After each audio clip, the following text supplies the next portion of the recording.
Yes, I managed a whole month without a book haul, but we are back with some more books that I purchased in October. Now, I'm really pleased with myself because a lot of these I have actually already read, so I'm feeling very smug on the book haul front. So let me tell you about those first. The first two books that I bought in October were The Scarlet Letter by Nathaniel Hawthorne and Hester by Laurie, Lico, Albanese. I read both of these for a book club.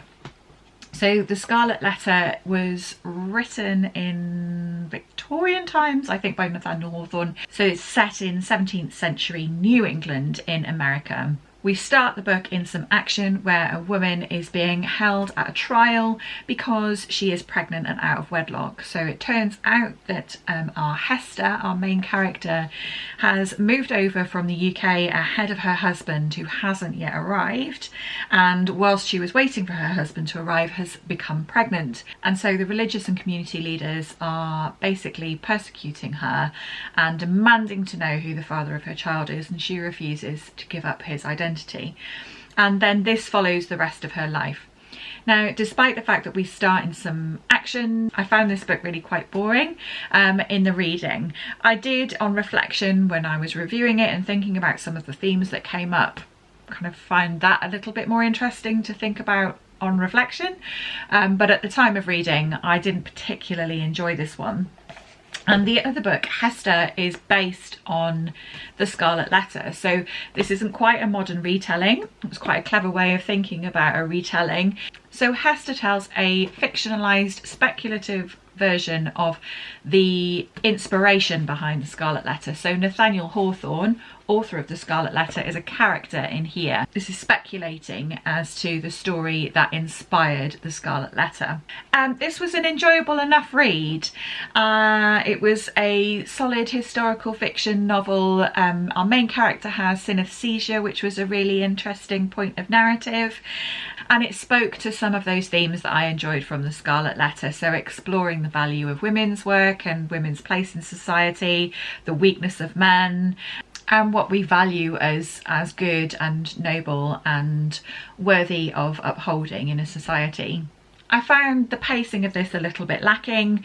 There's quite a lot of lead up and then a lot of action in the last kind of quarter of the book. I would have enjoyed that to be a bit more evenly spread, but on the whole this was a pretty good read. Next up we have Penelope Lively's Metamorphosis. This is a collection of short stories by Penelope Lively, who I read from earlier this year. I read her novel Moon Tiger and really loved it. So when book club picked this for our November read, it's currently the start of November and I've read it already, I was absolutely delighted. I don't love short stories, but as far as it goes, I really enjoyed this collection. There was some crackers in here. She's absolutely brilliant at social commentary and observation, and there's always a little bit of kind of piss take in her writing, which I really enjoy. There's something really sassy about a lot of her characters, and I enjoy that a lot. So that was Metamorphosis by Penelope Lively. I also read Orbital by Samantha Harvey. I actually read this from the library and then went to an author event to see Samantha Harvey speak, and I'd really enjoyed the book, and the cost of my ticket offset the cost of the book. I don't know if I'm saying that the right way. What? I never know if I'm saying that the right way around. Anyway, it would have been criminal not to get it because it worked out as something like £3. And weirdly, I think I can see myself rereading this. So Orbital has been shortlisted for the Booker Prize. It's one of the few books that I was really interested in reading. It's about a group of astronauts from Russia, America, UK, and a couple of other places who are orbiting the Earth at low Earth orbit. And this is 24 hours in their life where they do 16 orbits around the Earth and nothing happens in it. It's extraordinary in that sense because there's literally very, very little action, but the strength of this book is in the most exquisitely beautiful writing. I read this and finished it and thought, wow, that felt like a work of art. You know, that was unlike anything that I've ever read. And then I saw Samantha Harvey speak and she was saying that she set out with the intention of thinking, okay, what would it be like to create a piece of writing and use words as if I was creating a piece of music, or if I was creating a painting.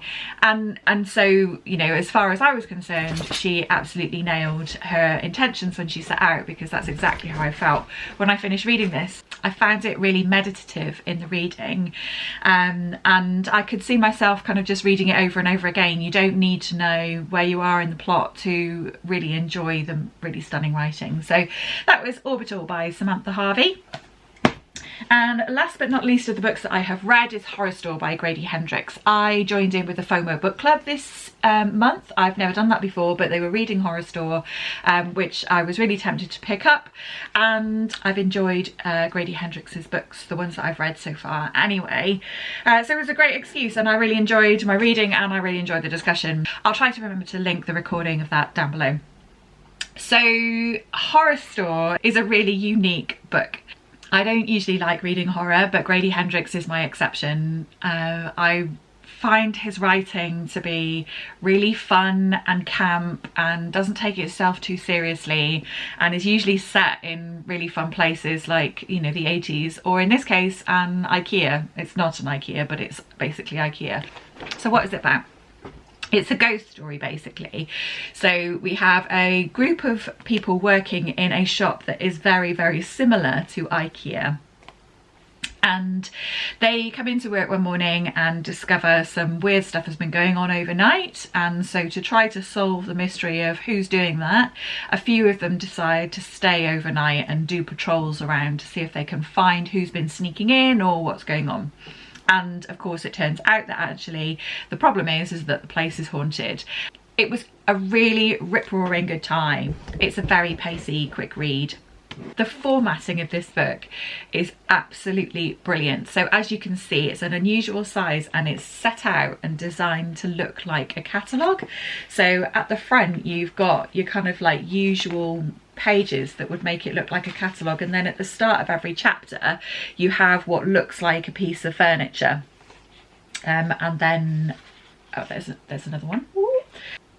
And yeah, this is how the prose is laid out. So actually it's not a hugely long book. It was a really, really quick read, but it was such a good time, and all of the little details are so clever. So this is the culture, this is Orsk is the name of the shop. It's the culture handbook, a page from that. And then the pieces of furniture get more and more sinister as you go on. There's like order forms in the back, all of the products that they refer to. There's such great details. All of the products that they refer to, the product numbers have 666 in them. Anyway, I thought it was really clever. And then Grady Hendrix's author picture in the back is it's like a shop assistant's ID. It's just absolutely super. So yeah, it was an unusual read, but a really, really good time. It is scary. Like, there is some scary stuff that happens, and it can get a bit gory. But somehow the way that Grady Hendrix writes that makes it fun. Oh God, is that so wrong to say? Anyway, Horrorstor was a great time. So those are the books that I have that I bought in October and read. There are a few books that I have acquired in October and not read yet, so let me tell you about those next. First up is The Vet's Daughter by Barbara Comyns. This is set in Edwardian times. It's about a young girl who is our narrator. Her father is a vet, as the title would imply, and he is a bit of a tyrant. Her mother dies and is replaced very quickly by a new wife. It's described as a gothic masterpiece, and the fact that it's told in the first person by this daughter really appealed to me. That's something that I usually really enjoy. So the fact that it's gothic but also seen through the eyes of somebody quite innocent really appealed to me. So that's The Vet's Daughter by Barbara Comyns. The next book that I picked up is The Significance of Swans by Rhiannon Lewis. Rhiannon Lewis is a Welsh author, and this is a new release, and I went to a book event when she was launching this in October. So this is a female-focused dystopian thriller. People start to disappear in completely unexplained ways overnight, at first one by one and then more and more in their droves, until our main character, a woman in her 40s, is left completely alone. She decides to make her way to West Wales. So she's in South Wales, she's going to make her way to West Wales, where she's hoping to find her brother on the family farm. But we know from the blurb that there is a dastardly other survivor who is kind of out to get her. It sounds like an absolutely brilliant time. It's giving me vibes of I Who Have Never Known Men by Jacqueline Hartman and They by Kay Dick, with a dose of kind of humour. It sounds like a couple of the passages that she read sounded quite light touch, so I think I'm really going to enjoy this. So that's The Significance of Swans by Rhiannon Lewis. It's likened to, by the way, Cormac McCarthy's The Road, and I also have that on my TBR, so I might do a kind of dystopia off and read them both together. We'll see. The next book is one that I've kindly been sent by the publishers. This is a proof copy of Placeholders by James Roseman. This is actually out already. It really appeals because it's described as a poignant story of loneliness, an unflinching and emotionally insightful debut about cultural identity, homesickness, love and loss. All of that sounds pretty great to me. So let me read you the blurb. In the 5 years following his brother's death, Aaron has built himself a life of solitary routines. After moving from Dublin to Boston and illegally overstaying her visa, Roisin has done the same. When the two meet on a night out, they each find in the other something missing in their lives, a semblance of home. Their relationship is complicated by their disparate religious backgrounds. Aaron is Jewish, Roisin is atheist, and by the harsh realities of everyday life. Just as they're pushed to their breaking point, Roisin realises she is pregnant. Da, da, da. So that's out from Verve Books, and I'm really oh, I've just noticed it's got snow on the cover. I wonder if this is going to be a good winter read. Interesting. I hadn't clocked that as a potential read between now and Christmas, but maybe it should be. If you've read this, please let me know. When is a good time of year to read this? Is there a good time of year? Does it matter? Thank you. Next is a book that I'm really excited to read, and I'm letting other reading plans get in the way because I really would just like to pick it up tomorrow. And that is Bless Your Heart by Lindy Ryan. Now, I came for the cover and stayed for the blurb. How cool is this cover? This is set in 1999 Southeast Texas, and a group of women run a funeral parlour, and that's all hunky-dory, small town, Texas, loving life. I'm imagining big hair. And one day somebody that has come into the funeral parlour wakes up and turns out that they are not dead. And so the women in this town have to fight back against a vampire when more and more people turn up dead. Or not dead. I don't know. It sounds great. I will say that the American cover of this, which I will put up here, kind of puts me off ever so slightly. It looks like something I probably wouldn't read, something I would read, something I probably wouldn't read. And we are so influenced by covers. I'm so influenced by covers. I'll own my own statement. But I'm really I do like the sound of the blurb, and I do love a vampire book, so I'm really hoping that it's good. I will let you know, hopefully very, very soon.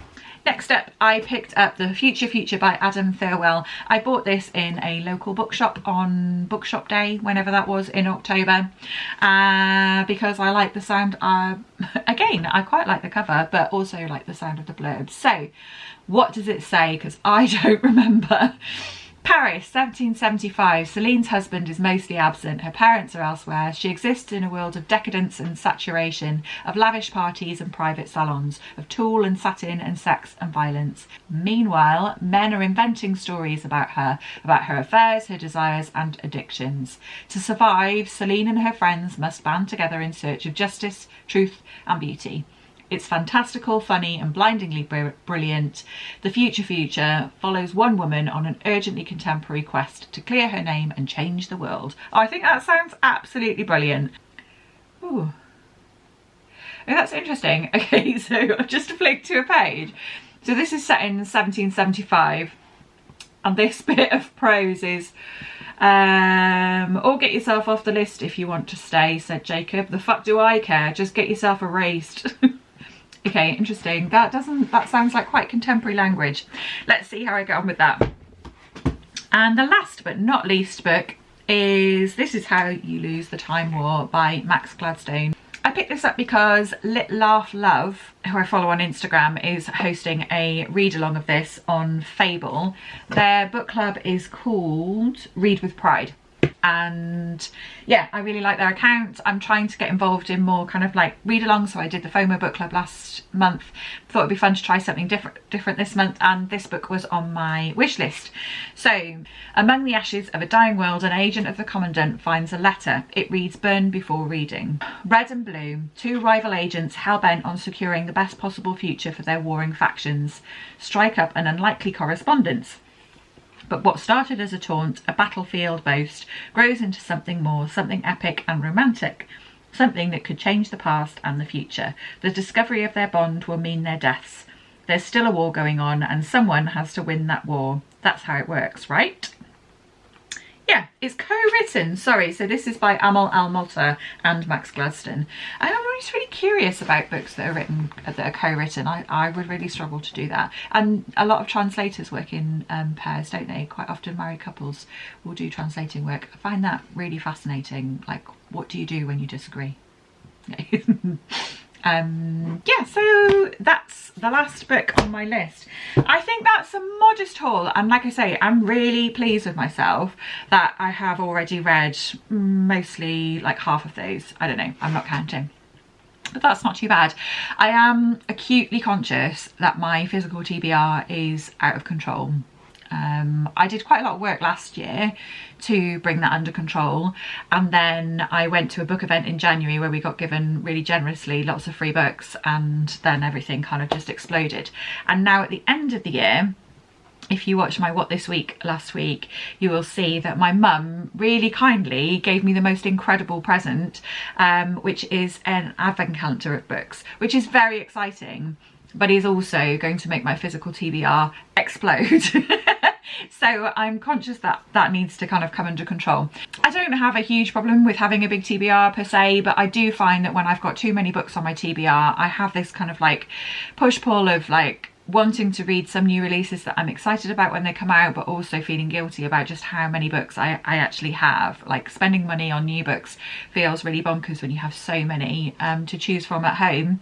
And also those books that you bought when you were excited about them can very quickly, when you have so much choice, be dismissed. Interestingly, I'm reading a book at the moment called The Paradox of Choice, and it's all about being paralysed by having too much choice. Sometimes that's not a good thing. It's healthy to have a limited amount of choice so that we have that sense of autonomy but aren't completely paralysed by way too many options, and then all we exist in is FOMO, like worrying that we've made the wrong decision.